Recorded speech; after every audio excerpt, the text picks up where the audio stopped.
Ladies and gentlemen, your number one reliable source for video game news and video game analysis, Dead Metal is back with an absolutely breaking piece of news. The Halo Infinite campaign has leaked in full.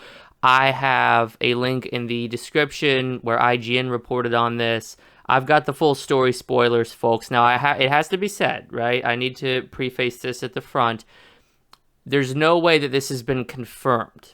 However, the devs on Twitter are saying that they're heartbroken. They're very sad that the story details leaked. So I do believe that this is 100% genuine and 100% legitimate. But we're going to discuss it at the end. And as always, I'm more interested in what you folks think. You let me know if you think that this is a serious and legit story spoiler, or if you think this is just some bad fan fiction. I personally, after reading it a couple of times, the first time I was like, I don't know, but I read it a couple more times through, and I was like, you know what? This makes sense. I can see 343 going in this direction because they want to make Halo their own.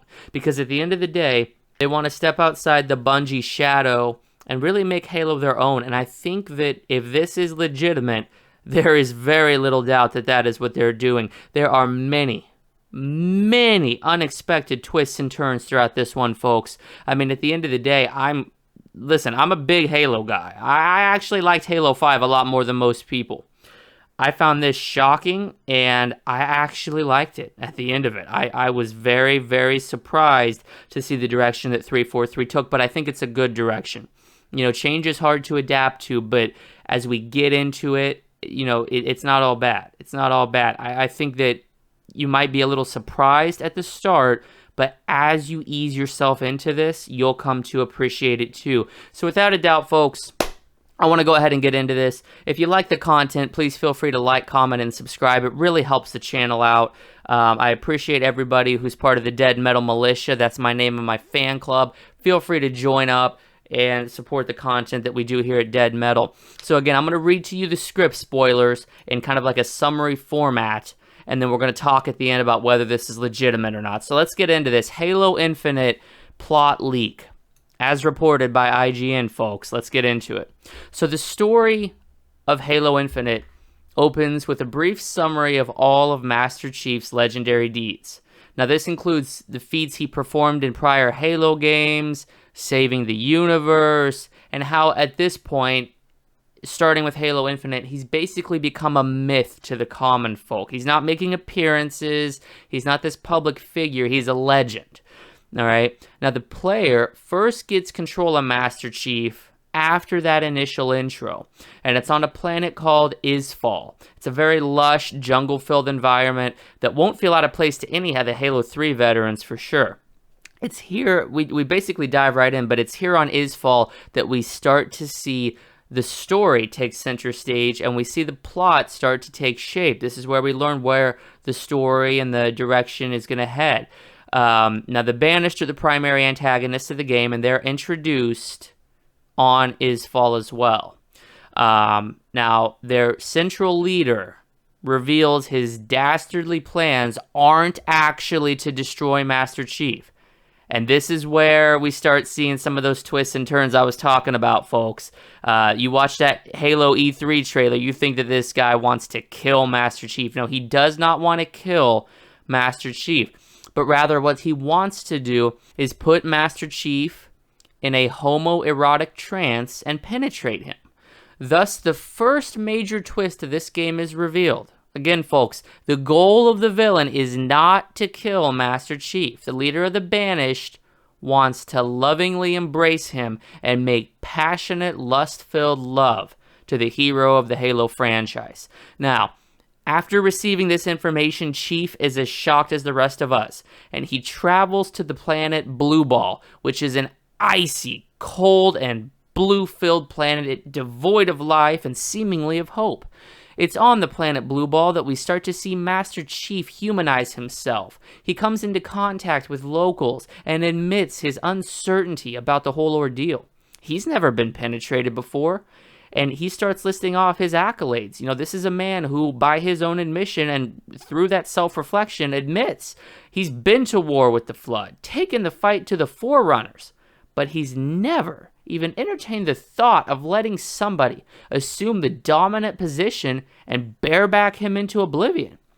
Now, the village that he's sharing this information with, the village elder reminds him that despite the fact that he's defeated the flood, and despite the fact that he completely obliterated the forerunners, new experiences aren't bad, they aren't to be feared. And this time it might be him that takes a flood of semen in his anus, and doing so could be the key to defeating the Banished. Now, after this lengthy cutscene on Blue Ball, Master Chief's renowned with a sense of optimism. He's still very hesitant, but equipped with a new sense of hope and determination, Master Chief chooses not to fight against his newfound homosexual urges, but rather he chooses to embrace them. And this is where the Chief character gets arguably the most character development out of any of the Halo games. He's always been this gruff soldier who gets it done. Well, now he's really getting it done, and he's going to get it done to him. And at this point, folks, we're seeing the layers come back on Chief. We're seeing, he's like an onion. We're seeing the layers get ripped off of him. This is a human character who, up to this point, for 5 mainline games, has been in the closet. He's been wrestling with these urges. The leader of the Banished, while not the most attractive alien in the universe, could certainly get it done. So Master Chief is completely on board with the plan now. And this throws the Banished leader off kilter completely, because he was expecting significantly more hesitancy, significantly more resistance. So imagine the surprise on the Banished leader's face when he receives a personalized invite to Master Chief's new OnlyFans. Curious and slightly aroused, the Banished leader then subscribes and views photos of Chief donning only his helmet and performing full spreads, cheeks and all, for his subscribers. Now, it doesn't take a whole lot of imagination here, folks, to picture what comes next. And 343 does not explicitly show us what comes next, but it's heavily implied. So just note that this next sentence is a bit of speculation on my part, but after a lengthy jerk session culminating in an absolutely massive nut, the next scene opens on the Banished leader having a massive case of post-nut clarity, and he realizes he cannot fulfill his desires towards Master Chief as a voyeur. He needs to take Chief from behind, and to fulfill his destiny, he must fill Chief with his hot semen gel.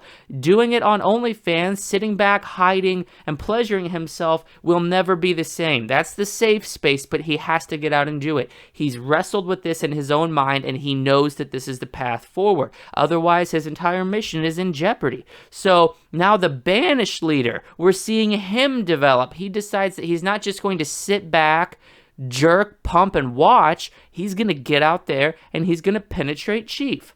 Okay, so this is where the third act of the game really starts to come together, folks. And I think that this is the big one, right? This is where everything kind of gets thrown out the window. All right, we've seen a couple of twists and turns. Nothing's too unexpected so far, but this is where stuff really is going to divide the fan base. All right, so Master Chief and the Banished leader, both on board with the plan, they agree to meet on a hot desert planet called Marin, and they come face to face. Now, the leader of the Banished lays his fingertips gingerly on Master Chief's helmet, his face burning with want, and his arousal fully apparent inside of his trousers. Chief is still slightly hesitant. He was very confident upon the decision to make the trip, but now we're seeing him regress back into slight hesitance. But the Banished leader puts a finger up to his helmet, right where Chief's lips would be, and tells him to shush. Daddy's in charge now.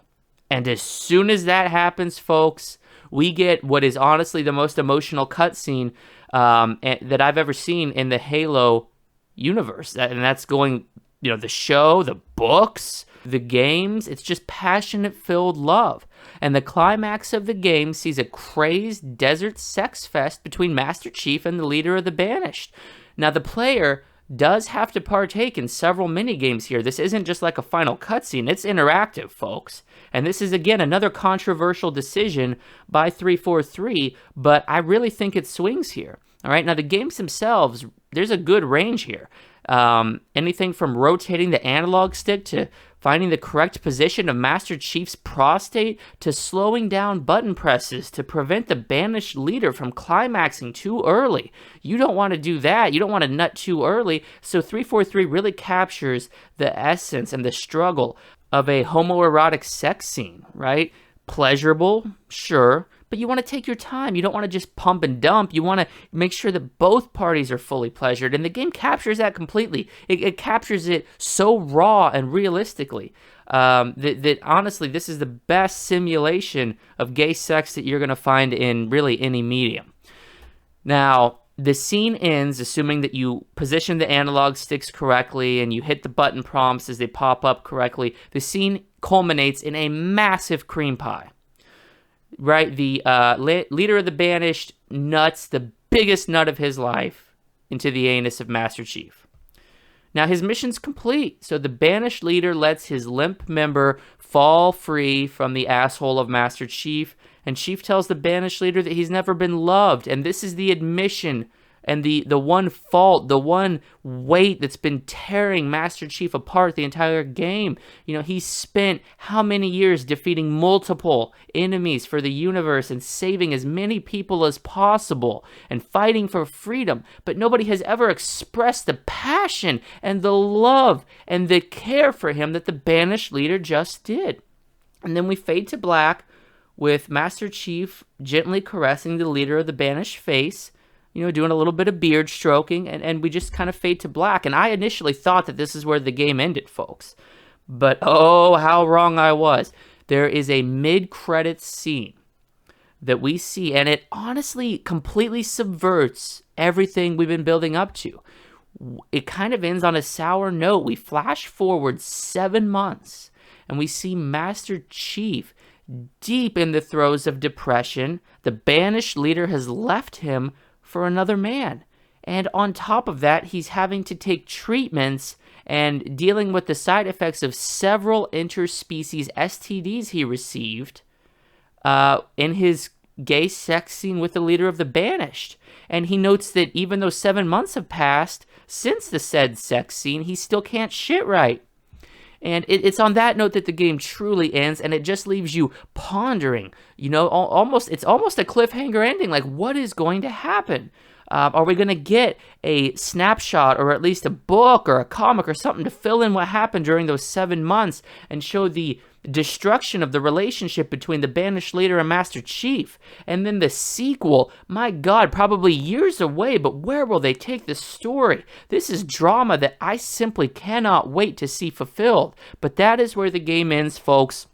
And again, I need to bring this full circle because we're going to change up the discussion a bit here. This script leaked in full. The developers confirmed as such on Twitter. 343 are reportedly heartbroken at the news, but you have to just sit back and ask yourself, right? It's the internet. Is this legitimate, or is this just really good fan fiction? Upon the initial read of this script, and I summarized it, I left out a couple of parts, but I wanted to hit the major plot points for you guys, and I really do believe that at this point, initially I thought it was fan fiction, but I am completely convinced, especially seeing the developer's response on Twitter, that this is legitimate for two reasons. Number one, it takes the series in a bold new direction. This is unlike any Halo game that we've ever seen before. All right, we've seen 343 experiment, Halo 4, Halo 5, and especially with Halo 5, with Chief taking kind of a backseat role. This has kind of become their forte. They want to move the Halo franchise outside of the box in which it's been kept, and they again want to move outside Bungie's shadow. But for a second reason, and why I'm really convinced that this is the direction that they want to go with Halo, is that take away the developers' reactions on Twitter and just look at this on its own. It's unexpected, but it still feels like Halo. Halo has always had these homoerotic undertones. Halo has always had these situations that felt like there was like the cutscenes in particular has always felt like there was just this underlying sexual tension between the two main characters on screen. And it's glad to see 343 fully embracing that. And I am personally fully on board with the direction that they're choosing to go. If future Halo games choose to continue in this direction, I'm on board. Day one purchases, even though I'm a Game Pass subscriber. But what impact will this have on the Halo community? That's just what I'm going to take a couple of minutes to talk about here. Because there's going to be a lot of fans who call false marketing. Just like there were a lot of fans upset at the Last of Us 2 trailer that showed Joel in the role that Jesse was in the actual game. There's a lot of people that are going to call this deceptive marketing. The same people that were upset with The Last Jedi because it wasn't quote-unquote their Luke Skywalker. There's a certain subset of fans who are not going to like this direction. But I think that in order to move Halo, which is now a 20-year-old franchise, guys, 20 years, in order to move it into modern gaming and the modern landscape, changes have to be made. And so if that means alienating the few in favor of the many, I'm all for it. The outcry that you're going to see online about these decisions is not legitimate. And that is the true reason why I believe this is 100% legitimate. Because Halo has always evolved. It's one of those franchises that have stuck around for so long, it couldn't possibly have survived without changing itself over and over again to match the current gaming climate, the current political climate. And that is what 343 is doing, and I'm absolutely in love with them for it. They're embracing what it means to be a modern gamer. They're embracing the current state of the world, and they're taking on that weight on their shoulders. And honestly, I can sympathize why it's heartbroken to see this script leaked early. Because they wanted this to be a surprise. They wanted you to fire it up on Game Pass. They wanted you to buy it day one and experience this for yourself.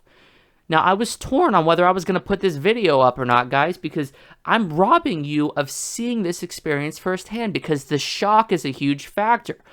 Like, you're probably going to be very resistant to these ideas as you hear them, but if you go back and watch this video multiple times, making sure not to skip the ads, you will come to appreciate the fact that this bold new direction for Halo doesn't just represent a better future for the franchise, but it's an incredibly bold statement.